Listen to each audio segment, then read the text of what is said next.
Et salut les pingouins, j'espère que vous allez bien. On se retrouve aujourd'hui pour une nouvelle vidéo sur les bases de Linux. Aujourd'hui, on va parler des utilisateurs.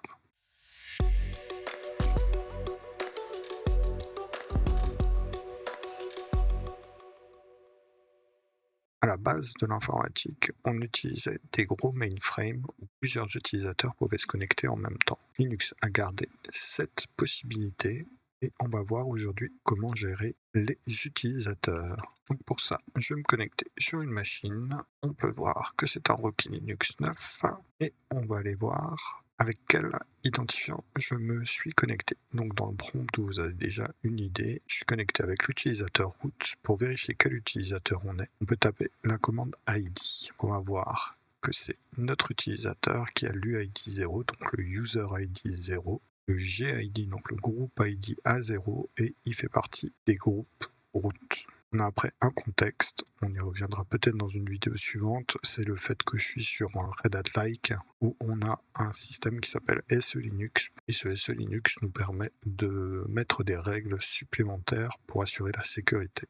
Après cette commande ID, on peut voir avec la commande qui est connecté sur le serveur. Pour l'instant, je suis seul connecté à partir de cette adresse IP car je suis en connexion SSH. Linux tient à jour la liste des users dans un fichier qui s'appelle passwd. On voit que tout ceci, ce sont des users, qui a une numérotation spécifique qui, je crois, est commune à tous les Linux, que ce soit du Debian ou peut-être même du Arch. Je ne pourrais pas vous dire exactement, mais l'idée, c'est qu'on a trois types d'utilisateurs. Le premier, c'est le compte administrateur qui s'appelle root, qui a donc l'UID 0 et le GID 0. On a ensuite tout un tas d'utilisateurs qui vont jusqu'à l'UID 999, qui sont des utilisateurs système ou service. À partir de l'UID 1000, ce sont des utilisateurs humains, entre guillemets. Et on voit que pour l'instant, j'ai deux utilisateurs, un utilisateur qui s'appelle Rocky et un utilisateur qui s'appelle Linux. Donc ça, c'est le fichier qui me tient à jour les différents utilisateurs. On a un deuxième fichier qui s'appelle cat etc group. On voit tous les groupes associés. Donc on retrouve notre groupe root qui a le GID 0 et on retrouve un GID qui est au-dessus de 1000. Donc très souvent l'UID et le GID sont les mêmes pour les utilisateurs. Maintenant qu'on a vu comment c'était classé, on va créer un nouvel utilisateur. Donc il y a deux commandes. Il y a user add qui est relativement bas niveau. En tout cas, c'était le cas dans les anciennes distributions, notamment sur du Rocky ou du CentOS 7. Et maintenant, on a user add et add user qui sont les mêmes. Je peux vous montrer, on va faire un which pour savoir qui est qui. Si je fais un which add user et un which user add, il nous montre que ce sont les mêmes. Mais si je regarde sur user add, c'est bien un binaire. Et si je regarde sur add user, c'est en fait un symlink, donc un lien symbolique qui renvoie vers UserAdd. Donc sur Rocky 9, en tout cas, les deux commandes font la même chose. Donc pour créer un nouvel utilisateur, je vais faire un UserAdd et je vais créer Alice. Vous voyez, il ne m'a rien demandé. Je vais aller voir dans TC passwd. On va faire un grep pour aller chercher. Donc il m'a bien incrémenté l'UID, le GID de 1. Et on voit que dans le groupe, on a la même chose. On a un groupe qui s'appelle Alice qui a le GID 1002. Donc on aurait pu rajouter un peu des options. Notamment, on peut forcer ou non la création du home.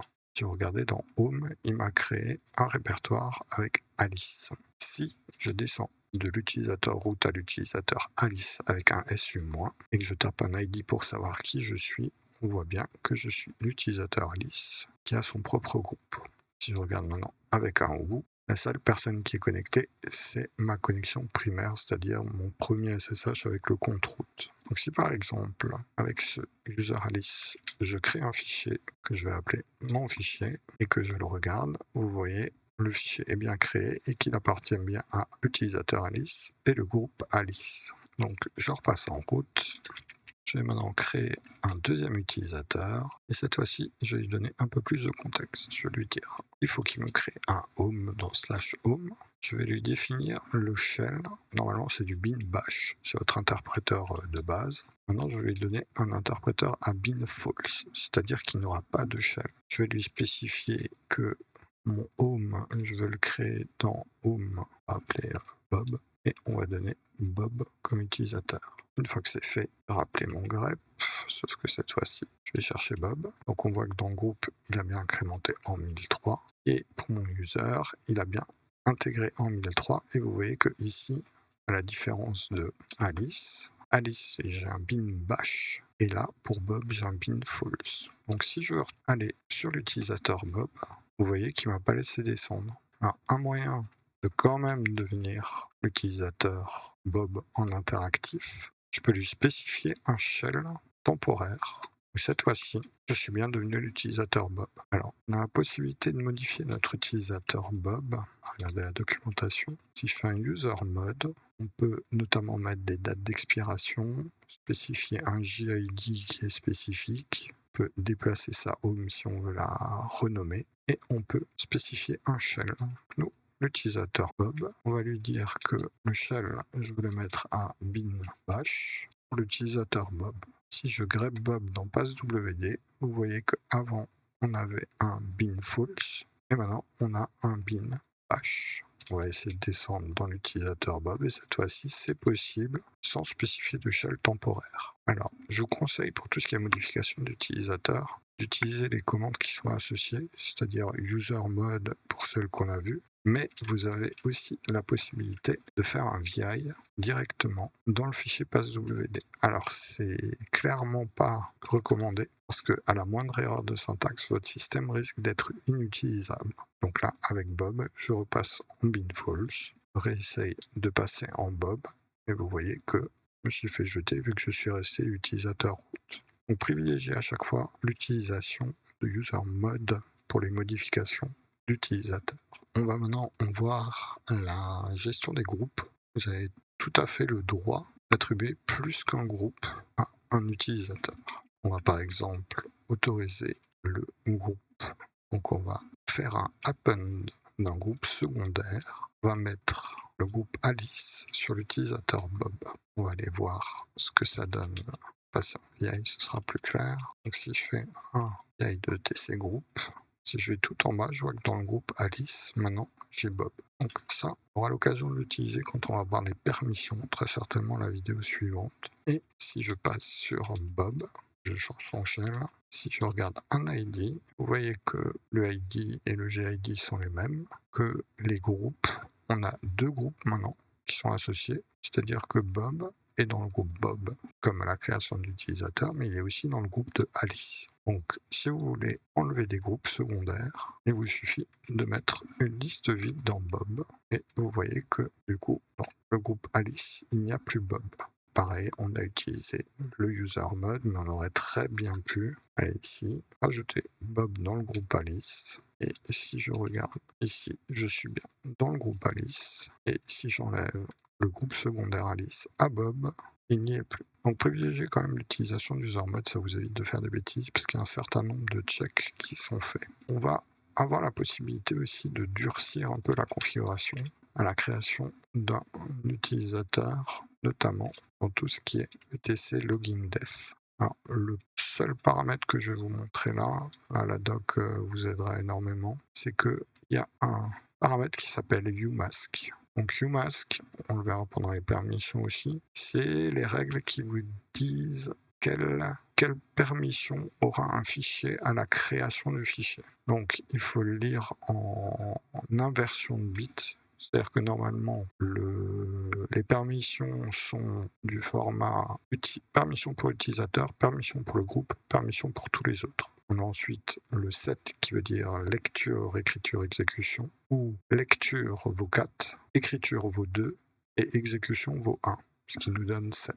Et donc là, à l'inverse, on voit que le umask de base permet d'avoir un set pour l'utilisateur, c'est-à-dire lecture, écriture, exécution. Mais par contre, pour le groupe, il est uniquement en lecture, exécution. Et là où ça pose problème, c'est que pour tous les autres fichiers, c'est la même chose. C'est-à-dire que tous les autres utilisateurs du système sont susceptibles d'aller voir ces fichiers. Donc, pour une bonne pratique, je vais passer ici à 077. On va refaire un test avec SU de Alice. Donc je repasse en Alice. On regarde mon fichier était comme ça. Et si je fais mon fichier 2 et que je regarde dedans, vous voyez que les permissions ne sont pas les mêmes. c'est-à-dire que l'utilisateur, lui, il a le droit de lire et d'écrire, et le reste du système groupe, y compris, n'a pas les droits. On reviendra sur cette notion quand on regardera les permissions plus en détail. Commande SU, voire changer d'utilisateur. Commande SU, en fait, c'est un switch user, ça vous permet de faire une commande, de devenir un autre utilisateur en spécifiant. C'est très pratique quand on est root pour descendre sous un utilisateur régulier, mais il est aussi possible à partir d'un utilisateur régulier, donc là je suis sur Alice, de faire un SU-. En fait, c'est un raccourci pour devenir root. Donc il faut obligatoirement donner le mot de passe et on se retrouve en utilisateur root. Donc le SU-, c'est égal en fait à SU-L. On va aller voir ça dans le man page. Donc le "-L", on va lui donner directement le login. On a aussi la possibilité de faire un SU-L pour faire la commande en tant que quelqu'un et de rajouter une dite commande. Ça veut dire qu'on n'entrera pas dans shell interactive de l'utilisateur, on y passera juste pour lancer la commande et on ressortira directement. On a un dernier point que je vais vous montrer qui est plutôt un gros morceau, c'est l'utilisation des sudoers. Alors quand vous êtes un utilisateur simple, par exemple aller sur Alice, si par exemple je veux mettre à jour le système, il me renvoie une erreur car je n'ai pas les privilèges root.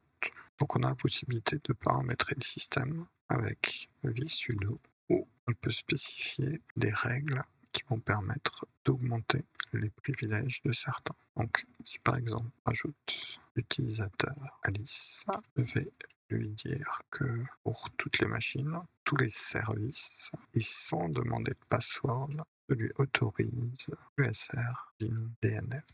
C'est la gestion de paquet. Je peux même lui spécifier uniquement pour l'argument update. De la même manière que pour user mode sudo, comme c'est un fichier extrêmement... Les permissions sont critiques sur un système. On va avoir la possibilité de lui spécifier, d'utiliser ce binaire qui va vérifier si toutes les règles sont correctes au niveau de la syntaxe avant d'enregistrer le fichier. Ça évite de faire des boulettes. Donc si je redescends en Alice, et que je fais un sudo sr dnf update, il me donne la possibilité de faire la mise à jour. On va faire la mise à jour, vérifier si ça arrive bien debout. J'ai raccourci ça au montage et la mise à jour est finie. On peut vérifier qu'on n'a plus rien à faire et que j'ai donné via sudo, j'ai donné l'autorisation à Alice de faire la commande. Pensez bien quand vous faites du sudo à mettre les full pass des binaires que vous voulez permettre. Une fois que c'est fait, on a aussi la possibilité de rajouter des droits sur les groupes. Donc pour les groupes, on commence par 1%. Je mets Alice. Donc pour le groupe Alice, je vais lui donner tous les droits sur toutes les machines sans demander de mot de passe. Et cette fois-ci, pour usrbin dnf install, et je vais rajouter une étoile. Ça veut dire que les users qui sont dans le groupe Alice auront l'autorisation d'installer des paquets, mais par exemple pas de faire un update. On va tester ça directement. Je vais me mettre dans l'utilisateur Bob, aller vérifier l'utilisateur Bob, que je vais aller modifier l'utilisateur Bob pour lui donner un shell interactif. Je vais en profiter pour descendre avec le switch user, vérifier avec un ID. Donc mon ID, je suis bien dans le groupe Alice. Pour vérifier les commandes en sudo avec lesquelles j'ai accès, on voit que l'utilisateur Bob a bien les droits de faire sans mot de passe un DNF install. De ce pas, tenter install. Je n'ai pas les droits. J'ai oublié le sudo et il me fait l'installation. Alors là, il est déjà installé. On va voir si y a un petit paquet que j'ai pas encore. Par exemple, EPL release, il est aussi installé. Vous avez l'idée. Donc, quand on regarde dans la structure du fichier vsudo, on a pas mal de configurations plus haut qu'on peut faire et j'ai pour habitude de ne pas faire de modifications directement dans ce fichier. Récupérer modification. Vous avez dans etc sudoers.d la possibilité de créer un fichier avec toutes vos directives et retourner dans le fichier sudo pour faire du nettoyage. J'enlève la partie Alice et Bob, ce qui fait que dans mon répertoire sudoers.d, j'ai mon fichier avec Alice et Bob. Donc ici, faites bien attention, c'est pas un commentaire, il faut bien laisser le hashtag devant. Mon fichier vsudo, lui, il est propre. Et si je regarde dans tcsudoers.d, j'ai bien mes deux fichiers avec pour Alice et Bob, mais de règles de sudo. Si je descends dans l'utilisateur Bob et que je fais un sudo -L, on voit bien que j'ai toujours ma règle qui s'applique. On va aller voir directement dans l'utilisateur Alice. Si je fais un sudo -L, chez Alice, j'ai deux règles. La première, c'est celle qui était attachée à l'utilisateur. La deuxième, c'est celle qui est attachée au groupe. Voilà, vous avez un tour de tout ce qui est utilisateur, groupe, switch user et sudoers. La prochaine grosse partie sera très certainement les permissions. En attendant, j'espère que cette vidéo vous a plu. Si vous avez des questions, n'hésitez pas à laisser un commentaire. Et si vous voulez être informé des prochaines vidéos, cliquez sur le grelot. Allez, ciao!